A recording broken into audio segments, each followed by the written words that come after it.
আগে মেয়েরা ভয় পেত শাশুড়ি কেমন হবে, এখন শাশুড়িরা ভয় পায় বউ কেমন হবে।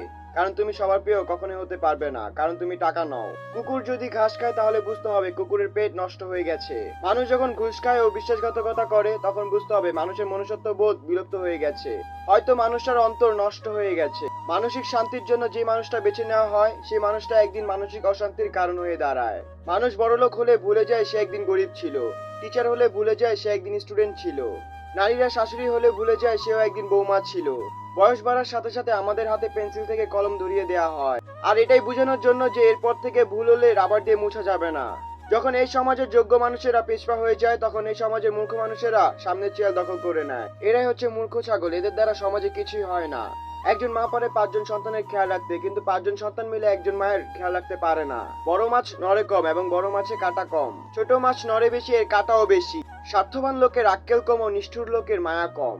সত্য লোকের বন্ধু কম ও নিঃশ্বাসের বিশ্বাস কম। শয়তান লোকের লজ্জা কম। সময়ের হাত থাকে না, তবুও সময় মাঝে মাঝে এমন ভাবে থাপ্পড় মারে যে শিক্ষা হয়ে যায়। আমার ভুল আমাকে ধরিয়ে দিল, অন্যকে নয়। কেননা সংশোধন করলে আমিই করব, অন্যজন নয়। ভালোবাসা হলো একটা বই, আর ভুল বোঝাবুঝি হলো একটা পৃষ্ঠা। যদি কাউকে সত্যিকারের ভালোবাসো তাহলে একটা পৃষ্ঠার জন্য পুরো বইটা ফেলে দিও না। আর তোমাকে বুঝতে হবে সে নিলাম হয়ে গিয়েছিল টাকার কাছে, আর টাকা নেই বলে কিনতে পারিনি তাকে। যে শত্রু আপনাকে আক্রমণ করেছে তাকে ভয় পাবেন না, বরং আপনার যে বন্ধু আপনাকে তোষামত করেছে তার থেকে দূরে থাকুন। নারী, তুমি মাতৃরূপে গর্ভধারণ করো, সন্তানের মুখে হাসি ফোটাও, তবুও লাঞ্ছিত হও সমাজের কাছে। মেরুদণ্ডহীন সমাজকে দাঁড় করিয়ে দেবার মতো কি কেউ নেই এই সমাজে? সময় নিয়ে লিখতে গেলে সময় পড়বে অভাব, আর তোমায় নিয়ে লিখতে গেলে তুমি হবে তার জবাব। মেয়েরা মরণকে ততটা ভয় পায় না যতটা মৃত্যুর পরে তার সন্তানকে ভালোবাসবে না। বুকে ভয় দেখিও না, সাহস দিও।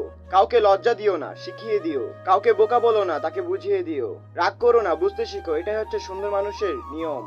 আর রাগ করে কোনো কিছু করে ফেলে বোঝা যায় তার চরিত্র কেমন। মানুষ তো অভ্যাসের দাস, সব অভ্যাস হয়ে যাবে, শুধু সময়ের অপেক্ষা। কাউকে ঠকিয়ে বাড়তি সুবিধা পাওয়ার আগে একবার ভাবুন আপনি যাকে ঠকিয়েছেন সেও আপনাকে একদিন ঠকাবে। যার জন্য তোমার ভালো লাগা ও ইচ্ছাগুলো ত্যাগ করে দেবে, একদিন সেই তোমাকে বলবে আমি কি বলেছিলাম এগুলো করতে? তুমি বলেছিলে মানুষ বদলায়, তাই তুমিও বদলে গেলে। কিন্তু আমি তো কখনো বদলাইনি, তাহলে আমি কি মানুষ নই? আমি তো সেদিনই ঠকে গেছি যেদিন মুখোশের আড়ালে মানুষটিকে কঠোরভাবে বিশ্বাস করে ফেলেছি। বন্ধুত্ব কখনোই হারায় না, হারায় যে মানুষটি বন্ধুত্বের মূল্য দিতে জানে না। আর স্ত্রী হলো উত্তম স্ত্রী, যে তোমাকে বলবে তোমার মাকে কখনোই অবহেলা করো না, কারণ সামনে আমিও মা হব। জীবনে খারাপ সময় অনেক কিছু শিখিয়ে দেয়, একা থাকতে শেখায়, ধৈর্যশীল থাকতে শেখায়, ভুল জীবনের মানে বুঝতে শেখায়, এই পৃথিবীতে মানিয়ে নিতে শেখায় এবং শক্তিশালী হতে শেখায়, আর সবশেষে মানুষ চিনতে শেখায়। দিন শেষে মনে একটি আঘাত আছে, সেই আঘাতটি সবচেয়ে বড় আঘাত। আঘাতটি প্রত্যেকের জীবনে পেয়ে থাকে, আর এই আঘাতটি পেলে মানুষ ঘুরে দাঁড়াতে শিখে। এই আঘাতটি সব মানুষের জন্য অপেক্ষা করছে। এই আঘাতটি পেয়ে ঘুরে দাঁড়ান। ভালোবাসা তৈরি হয় ভালো লাগা থেকে।